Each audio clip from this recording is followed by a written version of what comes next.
এগুলো আমাদের অত্যন্ত জরুরি, কারণ আমাদের ভবন 1960 দশকের ওই ভবনটা আমরা যদি এখন ক্লাস করতে যাই, ইতিহাস আছে যে মাথার উপরে পড়ে মাথা ফেটে গেছে। আমরা চাচ্ছি না যে এই ঝুঁকিপূর্ণ কোনো ভবনে আমরা ক্লাস করলে তারপর আমরা অসুস্থ হই। আমরা এখনও পর্যন্ত এতটুকু ইনশিওর করতে চাচ্ছি, যতক্ষণ না পর্যন্ত আমাদের কোনো লিখিত না দেওয়া হবে অতক্ষণ পর্যন্ত আমরা রাস্তা থেকে উঠবো না, আমরা এই আন্দোলন থেকে উঠবো না, আমরা ক্লাস করবো না, আমরা কোনো পরীক্ষা দেবো না যতদিন পর্যন্ত আমাদের কোনো লিখিত না দেওয়া হয়।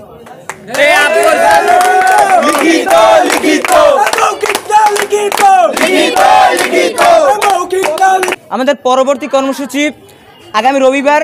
আমরা প্রথমে যেহেতু প্রিন্সিপালের কাছে স্মারকলিপি দিয়েছি, তারা কোনো ধরনের রেসপন্স করে নেই বা তারা হয়তো চেষ্টা করেছে, অ্যাডমিনরা হয়তো আমাদের দেয়নি। আমরা অ্যাডমিনের বরিশালের যিনি প্রতিনিধি ডিসি স্যার, ওনার কাছে আমরা আগামী রবিবারে স্মারকলিপি দেব আমরা সাধারণ শিক্ষার্থীরা।